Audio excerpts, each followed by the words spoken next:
రోజు ఆహ్, ఈరోజు మనం చూడబోయే అంశం ఏంటనంటే, మాక్సిమం పార్ట్ ఈరోజు మనం కవర్ చేయడానికి మనం ప్రయత్నం చేద్దాం. ఇప్పటి వరకు మనం ఒకటో లేదా 2 వచనాలు చూడడానికి మనం ప్రయత్నం చేసాం. కానీ ఈసారి జంక్ కొంచెం పెద్దది తీసుకోవడం జరిగింది. సో, సుమారుగా మనం 8దో వచనం నుంచి 16వ వచనం వరకు ఈరోజు మనం కవర్ చేయడానికి మనం ఆహ్, రెడీగా ఉండడానికి మనం ప్రయత్నం చేద్దాం. ఒకసారి చదువుతారా ఎవరైనా? స్క్రీన్ మీద కనిపిస్తుందా ఏమైనా?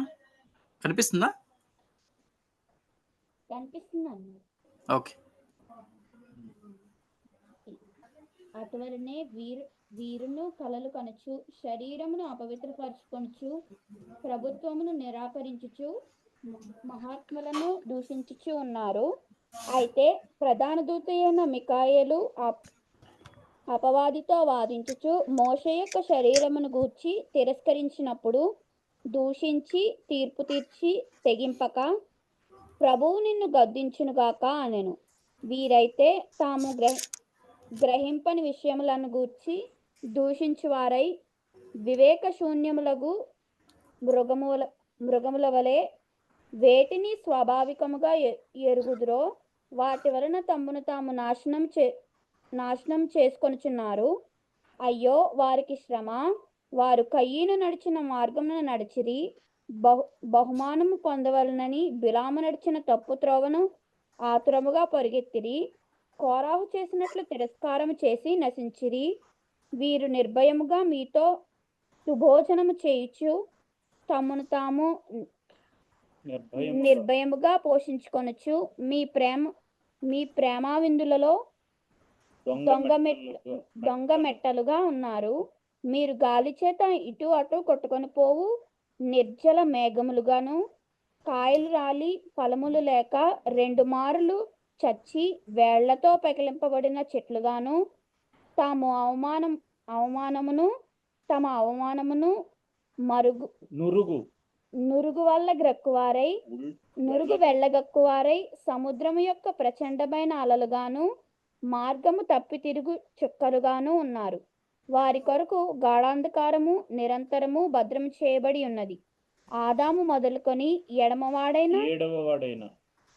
ఏడవవాడైన హానోకు కూడా వీరిని గూర్చి ప్రవచించి ఇట్లనెను. ఇదిగో అందరికిని తీర్పు తీర్చుటకును వారిలో భక్తిహీనులందరూ భక్తిహీనముగా చేసిన వారి భక్తిహీన క్రియలన్నిటిని గూర్చియు భక్తిహీనులైన పాపులు తమకు విరోధముగా చెప్పిన కఠినమైన మాటలన్నిటిని గూర్చియు వారిని ఒప్పించుటకును ప్రభు తన వేవేల పరిశుద్ధుల పరివారముతో వచ్చెను.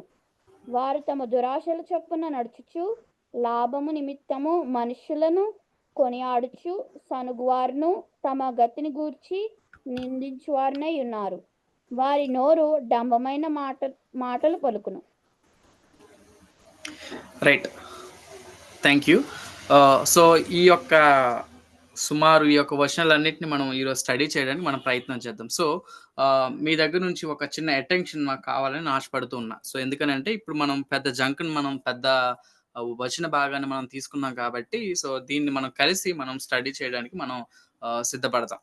సో ఈ యొక్క 8-16 వచనాలు గాని మనం చూసుకున్నట్లయితే 3 భాగాలుగా మనం దీన్ని విభజించొచ్చు. దానికంటే ముందుగా సుమారు నేను చిన్నప్పుడు ఉండేటప్పుడు నేను సుమారు 8థ్ క్లాసో, 9థ్ క్లాస్‌లో ఉండేటప్పుడు ఆహ్, మా మా సిటీలో ఒక న్యూస్ వచ్చింది. ఏంటనంటే ఒక బెగ్గర్ చనిపోయాడు. అంటే ఒక బిచ్చగాడు చనిపోయాడని. బిచ్చగాడు చనిపోతే న్యూస్ ఎట్టా అయిద్ది అని అనుకుంటే అసలేం జరిగిందనంటే ప్రతిరోజు జంక్షన్ దగ్గర 7 రోడ్ జంక్షన్ దగ్గర తను రోజు అడుక్కునేవాడు. అడుక్కునే టైంలో ఏమైందనంటే తను అడుక్కోవడం కోసం రకరకాలుగా వెహికల్స్ మీద వెళ్ళేవారిని, నడిచి వెళ్ళేవారిని వాళ్ళందరిని ఆపి మరి కూడా అడుక్కునేవాడు. సో, జనాలేమనుకునేవారంటే పాపం ఈయన దగ్గర డబ్బులు లేవేమో, తినడానికి కూడా ఇబ్బంది పడుతున్నాడేమో అని చెప్పేసి వాళ్ళు ఎంతో కొంత ఇవ్వడం మొదలుపెట్టారు. సో, సుమారు కొన్ని రోజులు గడిచినాక ఆయన మరణించాడు. మరణించినాక ఆయన దగ్గరికెళ్ళి మున్సిపాలిటీ వాళ్ళెళ్ళి పాపం ఈయనకి ఎవరు లేరు కాబట్టి ఈయన దగ్గరికెళ్ళి కొంచెం దహన సంస్కారాలు లెక్క మనం చేద్దాము. ఎవరు చనిపోయారు కాబట్టి ఎవరు ఈయన్ని పట్టించుకునేవారు లేరని చెప్పి వీళ్ళు వెళ్తారు. వెళ్ళినాక జరిగిన విశేషం ఏంటనంటే ఈయన దాచుకున్న డబ్బంతా తన యొక్క పరుపు కింద దాచుకునేవాడు. ఆ పరుపు కింద దాచుకొని సుమారుగా వాళ్ళు లెక్కపెట్టి తేల్చిందేంటనంటే, సుమారు ఒక 2,00,000 వరకు డబ్బులు తన దగ్గరున్నాయంట. ఎంతో విచారం గదా! తన దగ్గర డబ్బుండి కూడా తను సరైన వసతి తీసుకోలేదు. తన దగ్గర డబ్బుండి కూడా సరైన ఆహారం తీసుకోలేదు. అనారోగ్యంతోనే అలానే చనిపోయాడు. ఈ స్టోరీ నేనెందుకు చెప్పానంటే, చాలా సార్లు మనకి విలువైనదిగా ఎంచే దేవుని యొక్క వాక్యం కోసం మనకు తెలుసు. వాక్యం ఏం చేస్తదో మనకు తెలుసు. వాక్యం ఎటువంటి శక్తి గలదో కూడా మనకు తెలుసు. అటువంటి శక్తి గల వాక్యాన్ని కూడా చాలా సార్లు మనం లైట్‌గా తీసుకుంటాం. ఎందుకనంటే, మీరు వింటున్న వాక్యం ఎవ్రీ డే, ఎవ్రీ వీక్ మీకు బైబిల్ స్టడీస్ జరుగుతూనే ఉన్నాయి. వీటన్నిటిని చూసి మనం చాలా లైట్‌గా తీసుకునే అవకాశం కూడా ఉంది. ఎందుకనంటే, మేము వింటున్నాం గదా! ప్రతి వారం వింటున్నాం. ప్రతి వారం ఎవరో ఒకరు చెప్తూనే ఉన్నారు. వింటూనే ఉన్నామని అనుకోవచ్చు గానీ, ఒకవేళ దాన్ని గాని మనం విలువైనది ఎంచకపోతే చాలా నష్టం జరిగే అవకాశం కూడా ఉంటది. సో, కాబట్టి మనం వాక్యాన్ని విలువైనదిగా ఎంచుతూ శ్రద్ధగా వినడానికి మనం ప్రయత్నం చేద్దాం. సరే. ఈ యొక్క 8-16 వచనాలు గాని మనం చూసుకున్నట్లయితే, ఒక 3 భాగాలుగా మనం విడగొట్టొచ్చు. ఏంటనంటే, description of false teachers or believers అంటే, అబద్ధ బోధకులు లేదంటే నకిలీ విశ్వాసుల యొక్క వర్ణన కనిపిస్తది. వాళ్ళు ఎలాంటి వారు? ఏం జేస్తారు? ఏం జేసేవారనేది మనకు కనిపిస్తది. రెండో భాగంగా మనం ఏం చూస్తామనంటే, వారి యొక్క అంతం ఎలా ఉండబోతుంది? డెస్టినీ ఆఫ్ ఫాల్స్ టీచర్స్ వారి యొక్క అంతం. నకిలీ విశ్వాసులు లేదా నకిలీ బోధకులు నకిలీ ఆహ్, నకిలీ తత్వం జరిగించేవారు వారి యొక్క అంతం ఎలా ఉండబోతుందనేది మనం రెండో అంశంగా మనం చూస్తాం. మూడోదిగా మనం ఏం చేస్తాం మనం చూస్తామనంటే judgement on false teachers and believers. అంటే ఒక రకంగా చెప్పాలనంటే తీర్పు ఈ విధమైన అబద్ధ బోధకుల మీద, నకిలీ విశ్వాసులు, నకిలీ బోధకుల మీద ఏ విధంగా వస్తుందన్న విషయాన్ని మనం చూడడానికి మనం ప్రయత్నం చేద్దాం. సో, ఈ 3 భాగాలుగా మనం చూడడానికి మనం ప్రయత్నం చేద్దాం. మొట్టమొదటిగా మనం చూసుకున్నట్లయితే ఆహ్, అబద్ధ బోధకులు లేదంటే అబద్ధ విశ్వాసుల యొక్క వర్ణన వాళ్ళు ఎలా ఉంటారు అని యూదా గారిని అడిగితే వాళ్ళేం చెప్తారనంటే యూదా భక్తుడు ఏమంటాడనంటే 8వ వచనంలో అటువలే వీరును ఎవరు ఇంతవరకు మనం చూసాం కదా! ఈ యొక్క అబద్ధ బోధకులు ఎలా ఉంటారనంటే కలలకంటూ ఉంటారు, శరీరాన్ని అపవిత్రపరుచుకుంటూ ఉంటారు, ప్రభుత్వాన్ని నిరాకరిస్తూ ఉంటారు, మహాత్ముల్ని దూషిస్తూ ఉంటారు అనే విషయం 8వ వచనంలో మనకు చెప్తూ ఉన్నాడనమాట. సో, ఈ యొక్క 8వ వచనం, 9వ వచనం, 10, 11 వచనాలు గాని మనం చూసుకున్నట్లయితే, వ్యక్తిగతంగా వాళ్ళు ఎలా ఉంటారు? వ్యక్తిగతంగా వారి యొక్క ఆలోచనలు ఎలా ఉంటాయి? వ్యక్తిగతంగా వారి యొక్క దృక్పథాలు ఎలా ఉంటాయి? వ్యక్తిగతంగా వారికి దేవుడి గురించిన అవగాహన ఎలా ఉంటాది అనే విషయం మనకిక్కడ కనిపిస్తదనమాట. సో, ఇక్కడ గాని మనం చూసుకున్నట్లయితే, వాళ్ళు ఎలా ఉంటారు అన్న విషయం మనం అర్థం చేసుకోవాలనుకుంటే, ముఖ్యంగా వీళ్ళు అబద్ధ బోధకులు కాబట్టి, దేవుడి గురించిన అబద్ధ సత్యం వీళ్ళకి తెలిసుంటది. అంటే ఒక రకంగా చెప్పాలంటే, వీళ్ళు దేవుడిని చాలా లైట్‌గా తీసుకుంటారు. విశ్వాసుల్లో కూడా చాలామంది దేవుడిని చాలా లైట్‌గా తీసుకుంటారు. ఏం గాదులే, ఏం కాదులే. అదే 4 వచనంలో మనం చూసుకున్నట్లయితే పత్రిక 4 వచనంలో గాని, యూదా పత్రిక 4 వచనంలో గాని చూసుకున్నట్లయితే, కొందరు రహస్యంగా జొరబడి ఉన్నారు. వారి భక్తిహీనులై మన దేవుని కృపను కామాతురతలకు దుర్వినియోగపరుచు ఉన్నారు. అంటే వాళ్ళేం చేస్తున్నారనంటే, పాపం చేయడానికి దేవుని యొక్క కృపని ఉపయోగించుకుంటున్నారు. దేవుడేం చెయ్యడులే. దేవుడు చాలా దయగలిగిన వాడు. దేవుడు చాలా కృప కలిగిన వాడు. కాబట్టి మనం ఏం చేసినా పర్వాలేదు. ఎంత పాపం చేసినా పర్వాలేదు అని వాళ్ళు చేస్తున్నారు. అంటే వాళ్ళు గ్రేస్‌ని ఒక లైసెన్స్ కింద తీసుకొని పర్వాలేదు మేము ఎన్ని పాపాలైనా చేయొచ్చు అన్న ఉద్దేశ్యంతో వారు పాపం చేస్తూనే ఉన్నారు. వీరు కూడా ఆ విధమైన పాపాలు చేస్తూనే ఉన్నారు కాబట్టి వారి గురించి ఇక్కడ యోధా భక్తుడు వారి గురించి వివరిస్తూ ఉన్నాడు. వాళ్ళు ఫాల్స్ టీచర్ కాబట్టి, వాళ్ళకి ఫాల్స్ థియాలజీ ఉంటదని వారికి ఎక్స్‌ప్లెయిన్ చెప్తున్నారనమాట. ఒక బ్యాడ్ అండర్‌స్టాండింగ్ దేవుడు అనంటే ఒక వేగ్ అండర్‌స్టాండింగ్ కన్నా వాళ్ళు ఒక రాంగ్ అండర్‌స్టాండింగ్ కలిగుంటారు. దేవుడు పర్వాలేదు ఏం కాదు, ఏం కాదు అని లైట్‌గా వాళ్ళు తీసుకుంటారు. అందుకనే వారిని వర్ణిస్తూ ఏమంటున్నాడనంటే, వారు కలలు కంటూ ఉన్నారు అని అంటున్నారు. కలలు కనడం అనంటే మనం చాలా సార్లు ఏమనుకుంటామంటే, మనకొచ్చే కలల కోసం అని అనుకుంటాం. కానీ వీరు ఎలాంటి వారు అన్న విషయం కోసం మనం ఆలోచన చేసుకున్నట్లయితే, ఇక్కడ గ్రీక్ వర్బ్ ఏ విధంగా యూజ్ చేయబడిందనంటే, వాళ్ళు లిటరల్‌గా వచ్చే నిద్రలో వచ్చే విజన్స్ కోసం కాదు. ముఖ్యంగా వాళ్ళేం చెప్తున్నారనంటే, దేవుడు మాకిది బయలుపరిచాడు. దేవుడు నాకే ఇది బయలుపరిచాడు. కానీ లేఖనాల్లో చూస్తే అట్లా ఉండదు. అంటే వీళ్ళేం చేస్తారనంటే, సత్యం దేవుడు మాకు బయలుపరిచాడు. ఈ విధంగా ఉండాలని, ఈ విధంగా ఉండాలని, ఈ విధంగా ఉండకూడదని, ఈ విధంగా మీరు చేయాలని దేవుడు నాకే బయలుపరిచాడు అన్న విషయం వీళ్ళు చెప్తారు. కానీ అది బైబిల్‌లో చూస్తే, బైబిల్‌లో ప్రకారంగా ఉండదు. దానికి వ్యతిరేకంగా ఉంటది. అంటే వీళ్ళేం చేస్తారనంటే, మేము దేవుని కంటే, దేవుని వాక్యం కంటే గొప్పవాళ్ళం. అందుకే దేవుడు మాకు బయలుపరిచాడు అన్న ప్రజల్ని మోసం చేస్తూ ఉంటారు. మనం ఈ యొక్క నేటి కాలాల్లో మనం ఆంధ్ర, తెలంగాణ ప్రాంతంలో గాని మనం చూసుకున్నట్లయితే, కొంతమంది ఈ విధంగా బయలుదేరారు. దేవుడు నాకు బయలుపరిచాడు, దేవుడు నాకు బయలుపరిచాడు, దేవుడు నాకు బయలుపరిచాడు ఈ పార్టీ వస్తుందని, దేవుడు నాకు బయలుపరిచాడు పలానా వ్యక్తితో నీకు మ్యారేజ్ అవుతుందని అని చాలా సార్లు మనం చూసుకున్నట్లయితే ప్రజల్ని మోసగించేవారుగా ఉంటారు. మోసగించేవారుగా ఉంటారు. వాళ్ళు డ్రీమర్స్. డ్రీమ్ చేస్తూనే ఉంటారు. ఇదయిద్ది, అదయిద్ది, అదయిద్ది, అదయిద్ది. వీళ్ళు అనుకుంటారు. అనుకున్నదే జరగాలని జెప్పి వాళ్ళని ప్రెస్ చేస్తూ ఉంటారు. ప్రజల్ని మభ్యపెడుతూ ఉంటారు. ప్రజల్ని మభ్యపెట్టి దేవుని యొక్క వాక్యానికి వ్యతిరేకంగా వీళ్ళు చెప్తూ ఉంటారు. వాళ్ళు చేసే పనులు బైబిల్ ఆమోదించదు.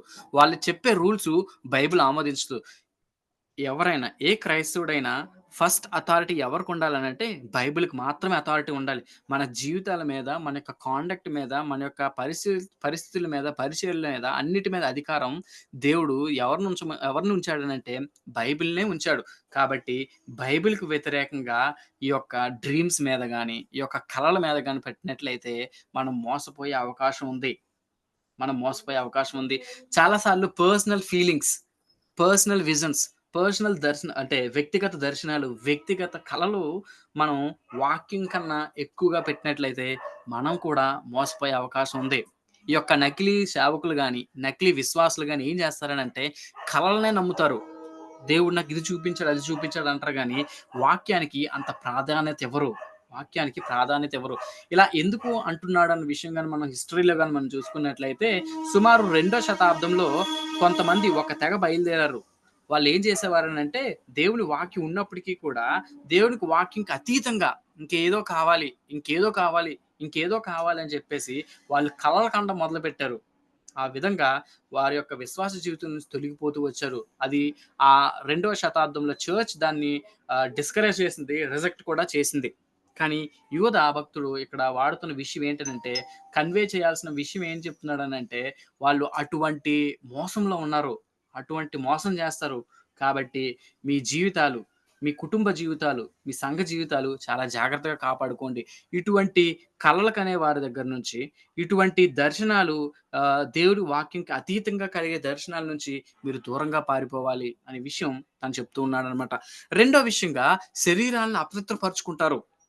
వాళ్ళు కలలు కనడం మాత్రమే గాదు, ఇంకేం జేస్తారంటే శరీరాలను అపవిత్రపరుచుకుంటారు. మనం గత వచనాల్లో గాని మనం చూసుకున్నట్లయితే సొదొమ, గొమొర్రా ప్రజలు ఏ విధంగా వారి యొక్క శరీరాల్ని అపవిత్రపరుచుకున్నారో విషయం మనకు కనిపిస్తది. ఏ విధంగా వారు తమ యొక్క శరీరాల్ని అపవిత్రతకు అప్పగించుకున్నారో విషయం మనం చూస్తాం 7వ వచనంలో. సో, ఇది మనకు తెలియజేసే విషయం ఏంటనంటే అబద్ధ బోధకులు లేదా నకిలీ విశ్వాసులు, నకిలీ సేవకులు ఏం జేస్తారంటే వారు తమ యొక్క జీవితాల్ని తమ యొక్క శరీర కోరికల కోసం అప్పగించుకుంటారు.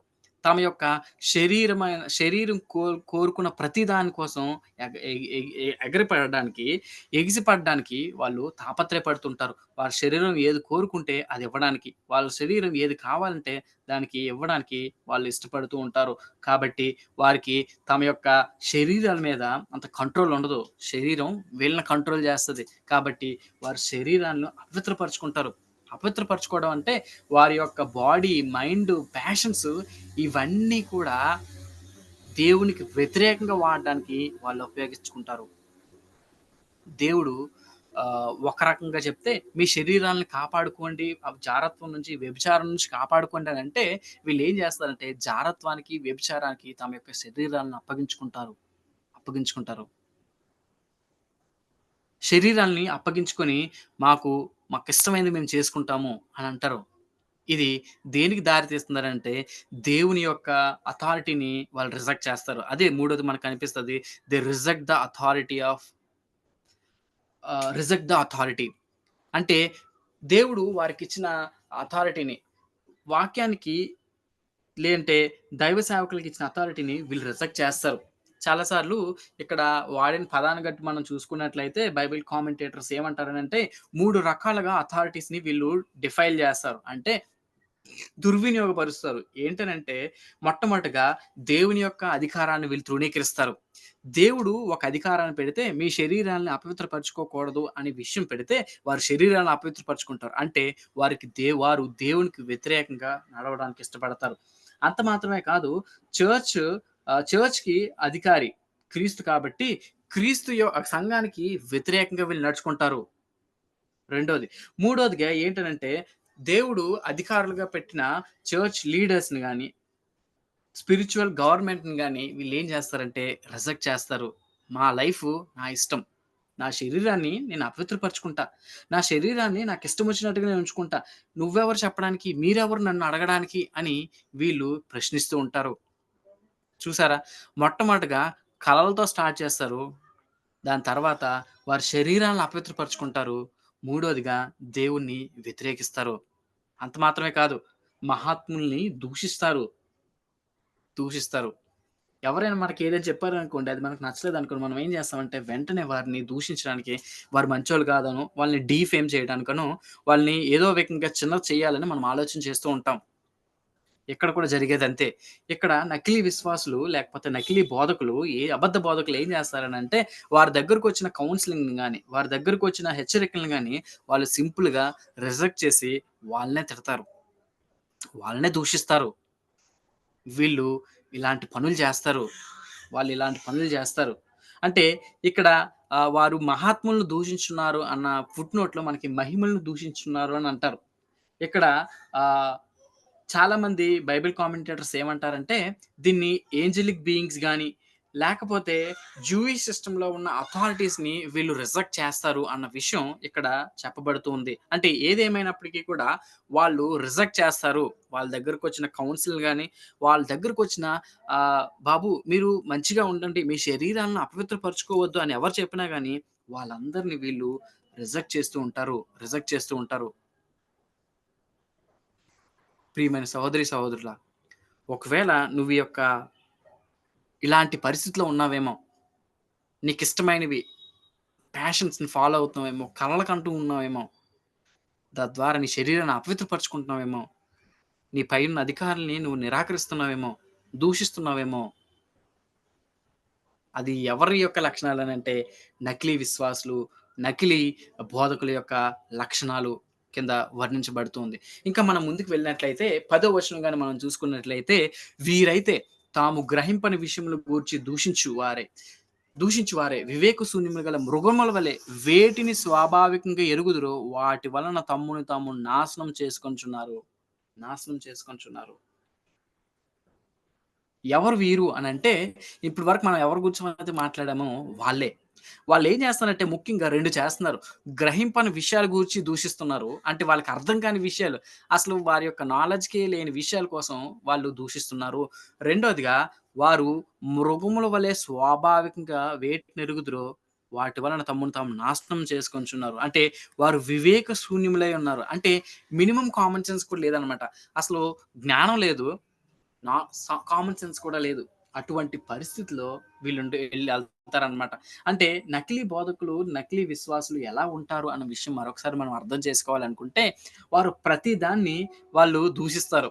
వాళ్ళకి అర్థం కాదు కాబట్టి, ఇది నాకు అర్థం కావట్లేదు కాబట్టి ఇది మంచిది కాదు. కాబట్టి దాన్ని దూషించడం. దాన్ని తక్కువ చేయడం. ఇంకా విధంగా చెప్పాలంటే, వాళ్ళు అసలు ఏమాత్రం జ్ఞానం కూడా ఉండదు. జ్ఞానం కలిగి నడుచుకోవాలి, జ్ఞానం కలిగి మాట్లాడాలన్న విషయం వారి గ్రహింపులోకుండదు. వాళ్ళు చాలా ఈజీగా వాళ్ళు ఆహ్, తప్పులు మాట్లాడడం, దూషించడం, ఇతరులను తిట్టడం, ఇతరుల్ని హేళన పాలు చేయడం అనే విషయాలు వాళ్ళకి ఈజీ.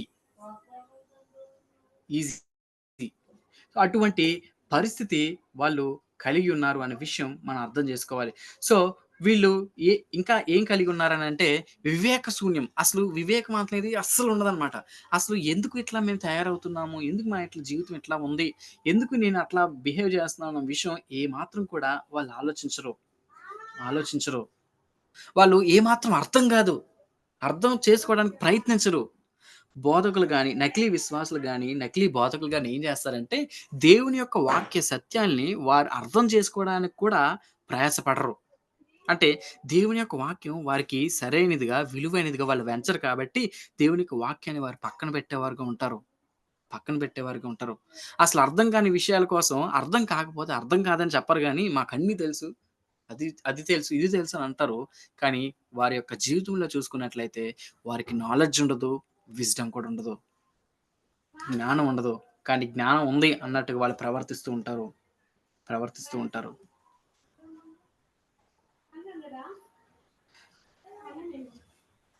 చాలా సార్లు మన యొక్క జీవితంలో గాని మనం చూసుకున్నట్లయితే ఇటువంటి యాటిట్యూడ్ మనం కలిగి ఉంటాం. యాటిట్యూడ్ మనం కలిగి ఉంటాం. తెలియని విషయాల్ని మనం ఈజీగా తూలనాడడం.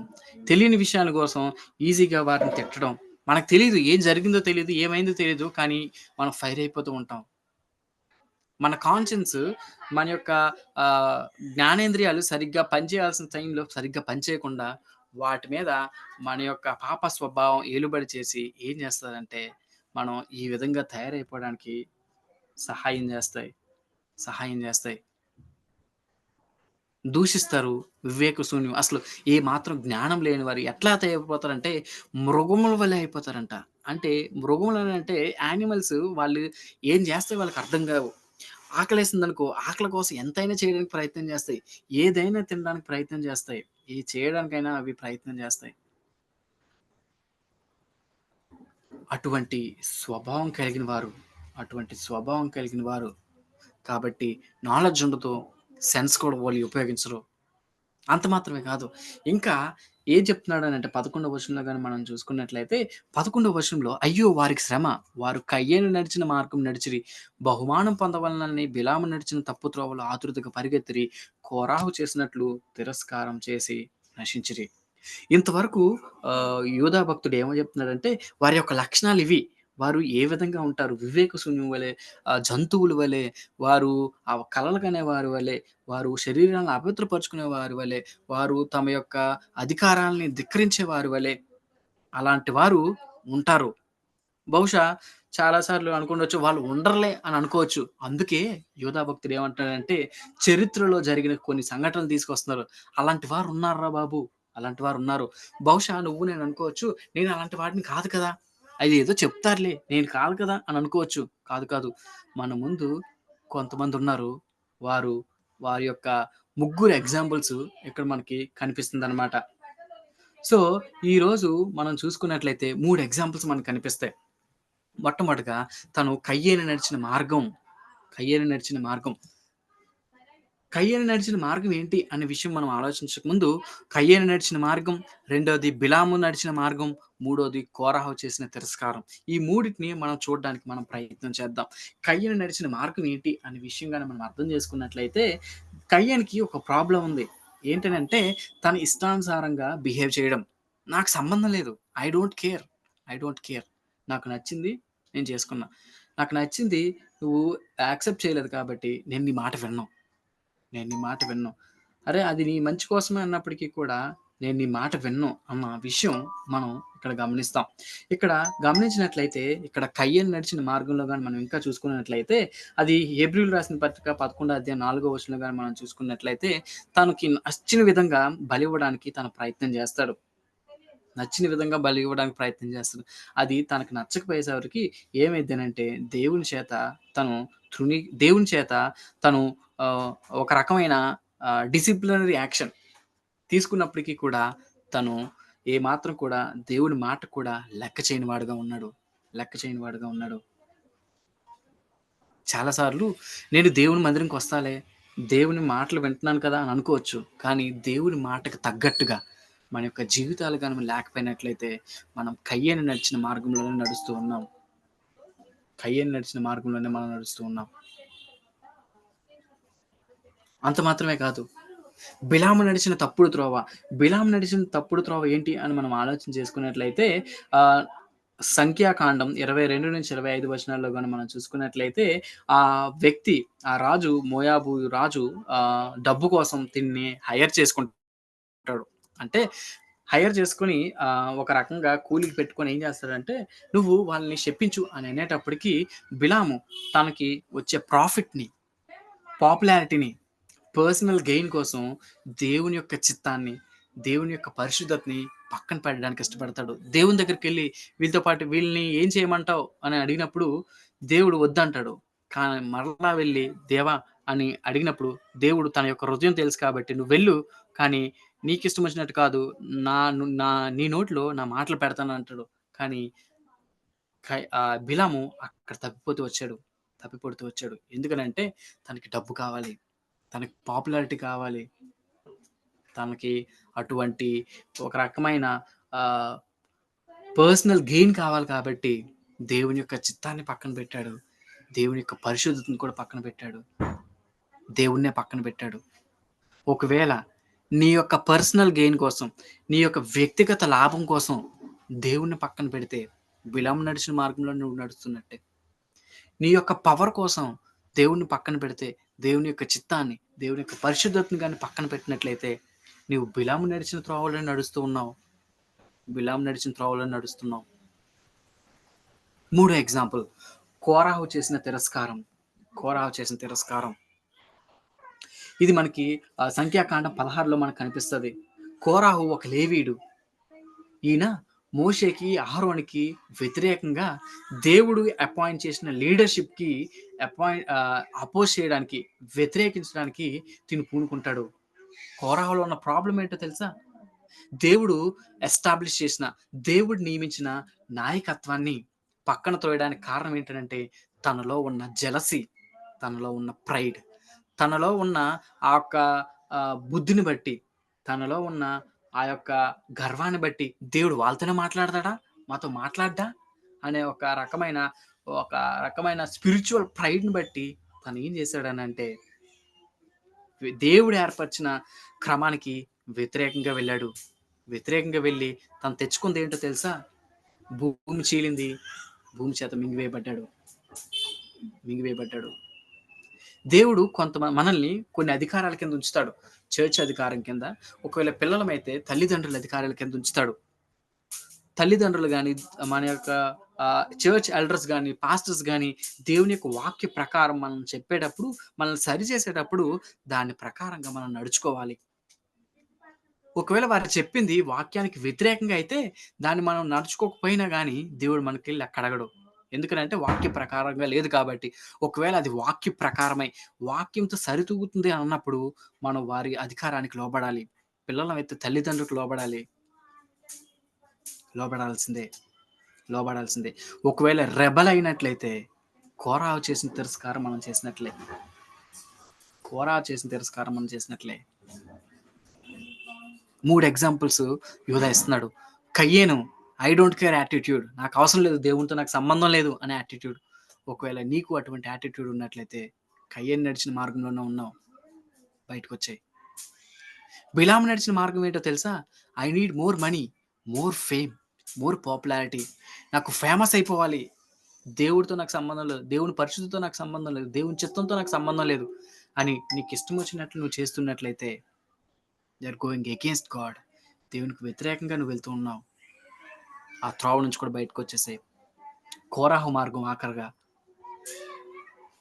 నాకు పవర్ కావాలి, నాకు ఇష్టం వచ్చినట్టు కావాలి అని నువ్వు ఎగురుతున్నట్లయితే దేవుడిచ్చిన అధికారానికి తల్లిదండ్రులకు కానీ, పెద్దలకు కానీ, సంఘ నాయకులకు కానీ వాక్యానుసారంగా మనకు చెప్పేటప్పుడు, హెచ్చరించేటప్పుడు దానికి లోపడట్లేదని అనుకుంటే మనం కోరాహు మార్గంలో ఉన్నాం. బయటకు వచ్చేసేయండి అని అంటున్నాడు. ఇంతవరకు వాళ్ళ పర్సనల్ లెవెల్‌లో జరుగుతున్న విషయాలు మనం చూసాం. పర్సనల్‌గా, వ్యక్తిగతంగా వారు ఎలాంటి వారు అనే విషయం మనం చూసాం. ఇలాంటి వ్యక్తిగతంగా చెడిపోయిన వారు, ఇలాంటి వ్యక్తిగతంగా పాపానికి అమ్ముకున్న వారు, వ్యక్తిగతంగా పాపానికి వారి యొక్క జీవితాల్ని, శరీరాలను అప్పగించుకున్న వారు, కయ్యేను మార్గంలో, బిలాము మార్గంలో, కోరాహు మార్గంలో నడిచిన వారు ఎక్కడుంటారనంటే చర్చ్ బయట ఉండరు. చర్చ్ లోపలే ఉంటారు అన్న విషయం మనకి కనిపిస్తది. ఎక్కడ కనిపిస్తదనంటే యూదా 12, 13 వచనాలు గాని మనం చూసుకున్నట్లయితే వాళ్ళు ఏం చేస్తారనంటే వీరు నిర్భయముగా అంటే భయం లేకుండా మీతో సుభోజనము చేయొచ్చు. మీతో లవ్ ఫీస్టులు చేస్తారు. తమ్మును తాము నిర్భయంగా పోషించుకుంటారు. అంత మాత్రమే కాదు. మీ ప్రేమ విందుల్లో దొంగ మెట్టలుగా ఉన్నారు. వీరు గాలి చేత ఇటు అటు కొట్టుకొని పోవు నిర్జల మేఘములుగాను, కాయలు రాలి ఫలము లేక 2 మారులు చచ్చి వేళ్ళతో పెగిలింపబడిన చెట్లుగాను, తమ అవమానమును నురుగు వెళ్ళగక్కువారే సముద్రము యొక్క ప్రచండమైన అలలుగాను, మార్గము తప్పి తిరుగు చుక్కలుగాను ఉన్నారు. వారి కొరకు గాఢాంధకారము నిరంతరము భద్రం చేయబడి ఉన్నది. ఇదే వచనం మనకి ఇంకా క్లియర్‌గా అర్థం కావాలనంటే, ఇది ఇంకో వెర్షన్‌లో రాసిపెట్టాను. మనకి తెలుగు అనువాదంలో ఒక రీసెంట్ వెర్షన్ వచ్చింది. దాంట్లో నుంచి తీసుకొచ్చాననమాట. ఇది మనం చదివితే మనకు బాగా అర్థమైద్ది. వీరు అంటే ఈ యొక్క నకిలీ విశ్వాసులు, అబద్ధ బోధకులు ఏం చేస్తారంటే, మీ ప్రేమ విందుల్లో వినోదాలతో సిగ్గు విడిచి తింటూ, త్రాగుతూ మాయని మచ్చలుగా ఉన్నారు. వారు కేవలం తమను తాము పోషించుకునే కాపరుల్లా ఉన్నారు. వారు గాలికి కొట్టుకుపోయే వాన కురవని మబ్బులు వంటి వారు. ఆకురాలు కాలంలో ఫలాలు లేకుండా పెల్లగింపబడి 2 సార్లు చనిపోయిన చెట్టు వంటి వారు. వారు తమ సిగ్గును నురగలా కనబడేలా చేసే సముద్రపు భయంకరమైన అలల వంటి వారు. వారు నిలకడలేని నక్షత్రాలు వంటి వారు. వారిటి కోసం చీకటి నిరంతరం భద్రం చేయబడి ఉంది. ఇక్కడ చాలా చాలా చాలా మెటఫర్స్ అంటే అలంకారాలు వారి గురించి రాయబడుతూ వచ్చాయి. వీళ్ళు ఎలాంటి వారు అన్న విషయం గాని మనం అర్థం చేసుకోవాలనుకుంటే యూదా భక్తుడు చాలా విషయాలు ఇక్కడ రాస్తూ వచ్చాడు. మొట్టమొదటిగా వాళ్ళ గురించి ఏం చెప్పాడనంటే, వాళ్ళు ఆహ్, ఆహ్, మీ యొక్క ప్రేమ విందుల్లో దొంగ మెట్టలుగా ఉన్నారు. దొంగ మెట్టలు మనకు అర్థం కావాలనంటే, దొంగ మెట్టలు ఎట్లా ఉంటాయంటే సముద్రంలో ఉన్నాయనుకోండి. సముద్రంలో డెబ్రీస్ అని అంటారు. సముద్రంలో సపోజు ల్యాండ్ వరకు మన లోపలికి వెళ్ళిపోయినప్పుడు ఆహ్, సముద్రం యొక్క లోతులో మనకి కొన్ని వస్తువులున్నట్టు కనిపిస్తాయి. ఏవైతే మునిగిపోతాయో, లేకపోతే వేస్ట్ వస్తువులన్నీ కిందన మునిగిపోయి ఒక కుప్ప లెక్కుంటాయి. చూడ్డానికి ఆ కుప్ప చాలా పెద్దది లెక్క కనిపిస్తది. దాని మీద మనమే నిలబడొచ్చని అనుకుంటాం. కానీ ఆ కుప్ప దగ్గరికెళ్ళి కాళ్ళు వేసిన వెంటనే అదంతా మునిగిపోయిద్దనమాట. అంటే కుప్ప మీద మనం ఎప్పుడైతే కాళ్ళేసామో ఆ యొక్క కుప్ప కూలిపోయిద్ది. అంటే వీళ్ళు ఎలా ఉంటారు అన్న విషయంలో చెప్తూ ఏమంటారంటే, వాళ్ళని మీరు ట్రస్ట్ చేసారా? నమ్మారా? కూలిపోతారు మీరు. ప్రేమ విందులు ఇక్కడ సుభోజనము, ప్రేమ విందు అనంటే, ఆ కాలంలో ఫస్ట్ సెంచరీలో వాళ్ళు గ్యాదర్ అయిన ప్రతిసారి దేవుని యొక్క ఎలిమెంట్స్ అంటే బల్ల ఆరాధనలో వాళ్ళు పాల్గొనేవారు. అంటే రొట్టె, ద్రాక్షారసం తీసుకునేటప్పుడు వాళ్ళు పాల్గొనేవారు. అంటే వాళ్ళు చెప్పుకోవడం క్రిస్టియన్సే. బాప్తిజం రక్షణ పొందామని చెప్పుకుంటారు. అటువంటి చెప్పుకునేవారు ఎలా ఉంటారు అనంటే, వాళ్ళు చాలా డేంజరస్‌గా ఉంటారు. వాళ్ళ యొక్క అంతరంగంలో ఏముందో మీకు తెలీదు. వారు మిమ్మల్ని ముంచేస్తారు. ముంచేస్తారు. కాబట్టి అటువంటి దొంగ బోధకుల దగ్గర మీరు చాలా జాగ్రత్తగా ఉండండి. అటువంటి దొంగ బోధల మాటలు మీరు వినొద్దు అని ఇక్కడ అంటున్నాడు. అంటే వీళ్ళు ఎటువంటి కీడుని తీసుకొస్తారనంటే, మా దగ్గర సమస్తం ఉంది అని అంటారు. కానీ వాళ్ళ దగ్గరికెళ్ళేటప్పుడు కూడా ఏది ఉండదు. ఇంకా వాళ్ళకి ఏం చేస్తున్నారనంటే ఫీస్టింగ్ యూ వితౌట్ ఫియర్.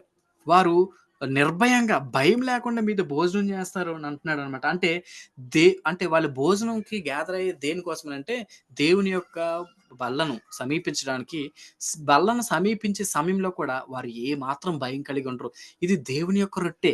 ఇది దేవుని యొక్క శరీరం. ఇది దేవుని యొక్క రక్తం అని వారు ఏమాత్రం గ్రహింపు లేకుండా వాళ్ళు పాల్గొంటారు.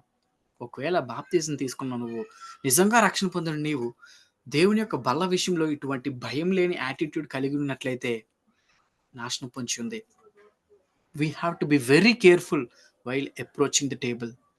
టేబుల్‌ని మనం సమీపించేటప్పుడు చాలా జాగ్రత్తగా ఉండాలి అని అంటున్నాడు. అంత మాత్రమే కాదు, వాళ్ళేం చేస్తున్నారనంటే, వాళ్ళు పోషించుకుంటున్నారు. పోషించుకుంటున్నారు. అంటే వారికి కావాల్సింది తీసుకుంటున్నారు. వారు హ్యాపీగా జీవిస్తున్నారు. సెల్ఫిష్‌గా ఉంటున్నారు. కాబట్టి వారితో జాగ్రత్త అని అంటున్నాడు. అంత మాత్రమే కాదు, వీరు గాలి చేత ఇటు అటు కొట్టుకొని పోవు నిర్జల మేఘాలు. నిర్జల మేఘాలనంటే మేఘాలు మనకు కనిపిస్తాయి. కొన్ని మేఘాలు చాలా బాగున్నట్టు అనిపిస్తాయి. మేఘాలు ఏం చేస్తాయంటే మనందరికి తెలిసినట్టుగా ఆ యొక్క ప్రెసిపిటేషన్‌ని క్యారీ చేస్తూ ఉంటాయి. దాంట్లో వాటర్‌ని క్యారీ చేస్తూ ఉంటాయి. ఈ కొన్ని మేఘాలకు ఎలాంటుంటాయంటే, ఆ మేఘం చాలా బాగుందిరా బాబు! ఈరోజు గాని, మేఘం గాని మన దగ్గరొస్తే ఖచ్చితంగా వర్షం పడతది. పెద్ద మేఘం మన దగ్గర ఉందని అనుకుంటాం. కానీ వస్తది. కానీ గాలి రాగానే వెంటనే ఎళ్ళిపోతది. అంటే అదేదో మనకి మంచి వర్షాన్నిస్తదనుకుంటాం. కానీ తీరా చూస్తే అది పగిలినా గాని దాంట్లో ఏ మాత్రం కూడా వాటర్ ఉండదు. వాటర్‌లెస్ క్లౌడ్స్ అని అంటారు. Waterless clouds. అంటే మేమేదో చేస్తాం, ఇది చేస్తాం, అది చేస్తాం అని అంటారు. కానీ వాళ్ళ యొక్క టీచింగ్స్‌లో గాని, వాళ్ళ యొక్క ప్రామిసెస్‌లో గాని ఏమీ ఉండదు. వాళ్ళ ఆత్మీయత ఏమాత్రం కూడా ఉండదు. కనిపిస్తారు. ఓహ్! పెద్ద ఆత్మీయులు లెక్క గాని, వారి జీవితంలోకెళ్తే ఏమాత్రం ఆత్మీయత ఉండదు. ఏమాత్రం ఆత్మీయత ఉండదు. ఇంకా, ఇంకా వాళ్ళకి ఏమని వర్ణిస్తున్నాడనంటే, కాయలు రాలి ఫలము లేక 2 మార్లు చచ్చి వేళ్ళతో పెగిలింపబడిన చెట్లు గాను. అంటే అది హార్వెస్ట్ సీజన్ కాబట్టి మంచి ఫ్రూట్స్ వస్తాయనుకుంటాం. కానీ దాని పరిస్థితి చూసినట్లయితే అది పెలగలింపబడి చచ్చినదిగా ఉంటది. అంటే దాని దగ్గర నుంచి ఏ మాత్రం కూడా ఎక్స్‌పెక్ట్ చేయలేం. ఎక్స్‌పెక్ట్ చేయలేం. అటువంటి పరిస్థితు అటువంటి పరిస్థితులుగా మనం ఇక్కడ చూస్తాం. అంత మాత్రమే కాదు, ప్రచండమైన తమ అవమానం నురుగు వెళ్ళగక్కువలే సముద్రం యొక్క ప్రచండమైన అలలుగాను. అంటే అలలు గాని మనం చూసుకున్నట్లయితే సముద్రంలో చెత్తేసామనుకోండి, అలలేం తీసుకొస్తాయి? ఆ చెత్తను మరలా ముందుకు తీసుకొస్తాయి. వీళ్ళు ఎలాంటి వారనంటే, వారి యొక్క సిగ్గు లేకుండా వారి యొక్క అవమానాన్ని బయటకు తీసుకొస్తారు. అంత మాత్రమే కాదు, మార్గం తిప్పు చుక్కలు. అంటే వాళ్ళకంటూ ఒక డెస్టినేషన్ ఉండదు. తిరుగుతూనే ఉంటారు. ఇటు పడితే అటు, ఆ గాలికి ఏ గాలికేస్తే ఆ గాలికి వెళ్ళిపోతూనే ఉంటారు. ఇటు పడితే అటు, అటు పడితే అటు నిలకడ లేని వారు. ఇటువంటి వారు ఈ యొక్క నకిలీ సేవకులు, నకిలీ విశ్వాసులు. ఒకవేళ ఇటువంటి లక్షణాలు గాని మనకున్నట్లయితే మనల్ని మనం పరీక్షించుకోవాలి. వీళ్ళు ఇటువంటి పరిస్థితిలో ఉన్నారు. ఇటువంటి పరిస్థితులు మీకొద్దు. ప్రజలారా, యోధ హెచ్చరిస్తున్న మాటలు. ఇటువంటి పరిస్థితులు ఒకవేళ ఇటువంటి పరిస్థితులు కలిగిన వ్యక్తులు మీ దగ్గర ఉన్నట్లయితే వాళ్ళ దగ్గర నుంచి దూరంగా వెళ్ళిపోండి. దూరంగా వెళ్ళిపోండి. ఎందుకంటే వారి కీలకు నాశనం ఉంది. నాశనం ఉంది. ఇంకా ఏం చెప్తున్నారనంటే 16వ వచనంలో వారు తమ దురాశల చొప్పున నడుచుచు ఇంకా ఏం చేస్తారంటే దురాశల చొప్పున నడుచుచు లాభం నిమిత్తము మనుషులను కొనియాడుచు సణుగువారును తమ గతిని గూర్చి నిందించు వారనే ఉన్నారు. వారి నోరు డంబమైన మాటలు పలుకును. డంబమైన మాటలు పలుకును. వీళ్ళేం చేస్తారంటే ఎల్లప్పుడూ సణుగుతూ ఇతరులతో తప్పులు వెతుకుతారు. వారు తమ చెడు కోరుకుల్ని అనుసరిస్తారు. వారు తమ గురించి తాము పొగుడుకుంటారు. స్వలాభం కోసం ఇతరులని పొగడ్తలతో ముంచేస్తారు. ఎలాంటి వారనంటే గ్రంబ్లర్స్, గ్రంబ్లర్స్ సణుగుతుంటారంట.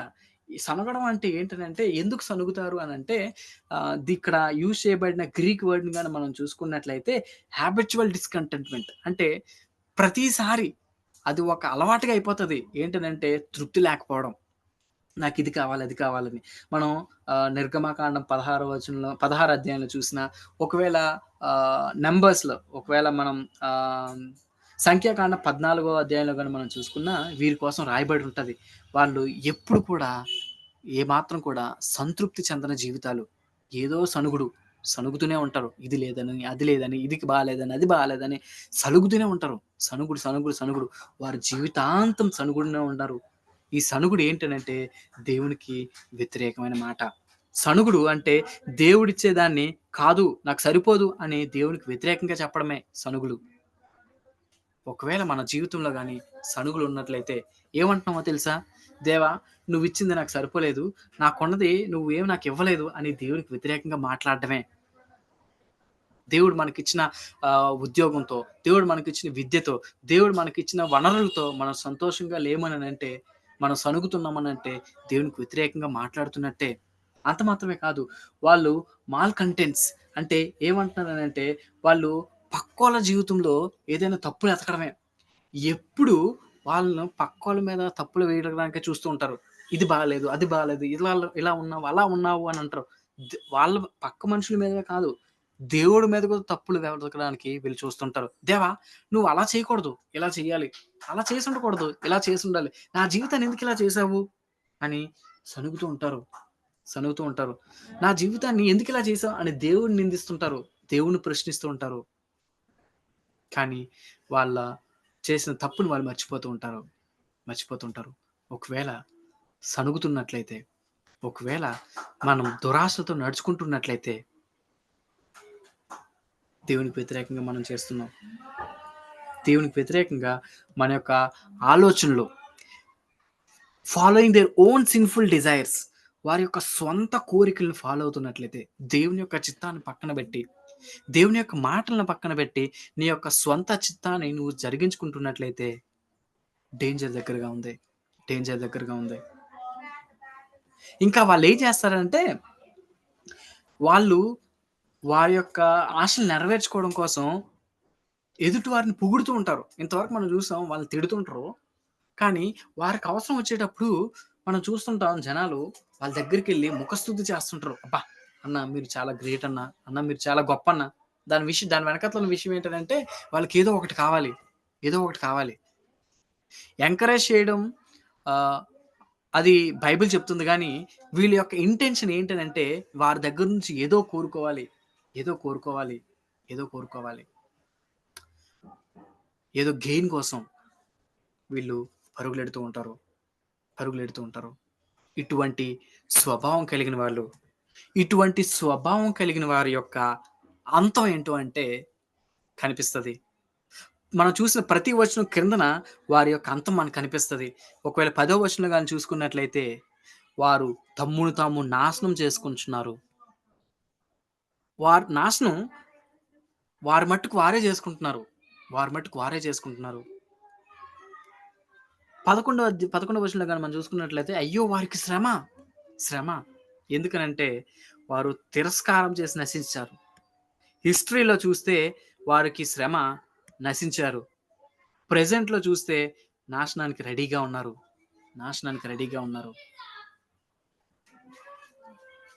నకిలీ విశ్వాసులు, అబద్ధ బోధకులు, అబద్ధ సేవకులు వారి యొక్క అంతం ఏంటో తెలుసా? శ్రమ, నశించిపోవడం, నశించిపోవడం. ఒకవేళ మన యొక్క జీవితంలో ఇటువంటి లక్షణాలు దేవునికి వ్యతిరేకమైన లక్షణాలు గాని ఉన్నట్లయితే, దేవునికి వ్యతిరేకంగా సనగడం, దేవుడిచ్చిన అధికారానికి వ్యతిరేకంగా సనగడం, ఉన్నదాంతో తృప్తి పొందకపోవడం, మన యొక్క స్వంత ఆలోచనలు, కోరికలను నెరవేర్చుకోవడం, మన యొక్క అవసరం కోసం వేరే వారిని అడ్వాంటేజ్ తీసుకోవడం, వీటన్నిటిని దేవుడు చూస్తున్నాడు. దేవుడు చూస్తున్నాడు. నీ యొక్క డెస్టినీ ఏంటనంటే శ్రమ, నాశనం. అనుకోవచ్చు, దేవుడు నాకేం చేయడు, దేవుడు వీళ్ళేం చేయడు అని అనుకోవచ్చు. మూడో భాగంగా మనం చూసినట్లయితే judgement and false teachers. Judgement and false teachers. రెండోదిగా ఇప్పుడు మనం చూసాం. వాళ్ళ యొక్క డెస్టినీ ఏంటనంటే, వారి యొక్క అంతం ఏంటనంటే నాశనం. మూడోదిగా వారిని ఏ విధంగా దేవుడు శిక్షిస్తాడు అన్న విషయాన్ని గాని మనం చూసుకున్నట్లయితే 14, 15 వచనాల్లో మనకు కనిపిస్తది. ఆదాము మొదలుకొని ఏడవ వాడైన హానోకు కూడా వీరిని గురించి ప్రవచించి ఇట్లనెను. ఎవరిని గురించి? ఇటువంటి నకిలీ విశ్వాసుల కోసం, ఇటువంటి నకిలీ బోధకుల కోసం, ఇటువంటి నకిలీ విశ్వాస జీవితం జీవించే వారి కోసం ఏం చెప్తున్నాడనంటే, ఇదిగో అందరికి తీర్పు తీరుస్తది. అందరికి తీర్పు జరుగుతది. మనం అనుకోవచ్చు, మనం తప్పించుకుంటామేమో అనుకోవచ్చు. లేదు లేదు. అందరికి తీర్పు జరుగుతది. తీర్పు జరిగిన దాంట్లో వారిలో భక్తిహీనులందరును, భక్తిహీనులు ఎవరైతే ఉన్నారో వారందరును భక్తిహీనంగా చేసిన వారి భక్తిహీన క్రియలన్నిటిని గూర్చి చూసారా? భక్తిహీనంగా చేసిన క్రియలన్నిటిని గూర్చి అంటే ఏ క్రియ కూడా దేవుడు మర్చిపోడు. మనం చేసిన భక్తిహీన క్రియలన్నిటిని కోసం భక్తిహీనులైన పాపులు తనకు విరోధముగా చెప్పిన కఠినమైన మాటలన్నిటిని గూర్చి వారిని ఒప్పించుటకు ప్రభువు తన వేవేల పరిశుద్ధుల పరివారంతో వచ్చును. వస్తాడు దేవుడు. భక్తిహీనంగా నువ్వు చేసిన ప్రతి పాపం నిమిత్తం, భక్తిహీనంగా పలికిన నువ్వు ప్రతి మాట నిమిత్తం, భక్తిహీనంగా చేసిన ప్రతి పని నిమిత్తం, ప్రతి యాక్షన్ నిమిత్తం, చేసిన ప్రతి ఒక్క మాట నిమిత్తం నువ్వు లెక్క అప్పచెప్పాల్సొస్తది. దేవుడు లెక్క తేలుస్తాడు. లెక్క చెప్పాలి. లెక్క తేలుస్తాడు కూడా దేవుడు. తీరుస్తాడు. మనం చేసే ప్రతీది కూడా తనకి విరోధంగా చేసినవే. ఇక్కడ యోధా చెప్పిన ప్రతి మాట దేవునికి వ్యతిరేకంగా చేసినవే. ఒకవేళ మనం అట్లా చేసినట్లయితే దేవుడు మనల్ని శిక్షిస్తాడు. శిక్ష నుంచి తప్పించబడాలనంటే ఒకవేళ అవిశ్వాసమైతే, దేవుడిని నమ్మని వ్యక్తివైతే యేసుక్రీస్తు ప్రభువారు నీ కోసం భూమి మీదకొచ్చి 33.5 సంవత్సరాలు భూమి మీద జీవించి, ఆయన యొక్క భక్తి కలిగిన జీవితం, ఆయన యొక్క పరిశుద్ధమైన జీవితం, ఆయన గొప్ప జీవితం జీవించి, సిలువలో నువ్వు చేసిన పాపాల కోసం, నేను చేసిన పాపాల కోసం, మనం చేసిన పాపాల కోసం సిలువలో మరణించాడు. తిరిగి లేచాడు. ఆయన్ని మనం ఒప్పుకున్నట్లయితే, ప్రభువుగా మనం ఒప్పుకున్నట్లయితే, ఆయన మనల్ని తన యొక్క కుమారులుగా చేసుకొని పరలోక రాజ్యంలోకి మనం ఎంట్రీ వస్తది. ఒకవేళ మనం ఆల్రెడీ రక్షింపబడిన వ్యక్తులమైతే, ఇంకను మనం విడిచిపెట్టాల్సిన పాపాలను గాని మనం విడిచిపెట్టకపోతే శిక్ష రాబోతుంది. శిక్ష వేవేల పరిశుద్ధుల పరివారంతో వచ్చేటప్పుడు శిక్ష నుంచి మనం ఎలా తప్పించుకోగలం? దేవుడు తీర్పు తీరుస్తాడు. కాబట్టి మనం భక్తిహీనంగా చేస్తున్న పనుల్ని పక్కన పెడదాం. మన యొక్క సణుగుల్ని పక్కన పెడదాం. మన యొక్క ఇష్టాన్ని పక్కన పెడదాం. మన యొక్క పాప స్వభావాన్ని పక్కన పెడదాం. ఆయనకి నచ్చిన విధంగా, ఆయన ప్రకారంగా జీవించడానికి మనం ప్రయత్నం చేద్దాం. దేవుడు అటువంటి ప్రయత్నాన్ని మనకి ప్రయత్నం చేయట్లో పరిశుద్ధాత్మ దేవుడు మనకు సహాయం చేయను గాక. Thank you.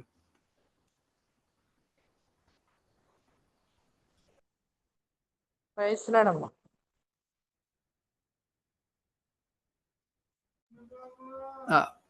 ప్రేయర్ చేసి క్లోజ్ చేస్తారా ఎవరైనా?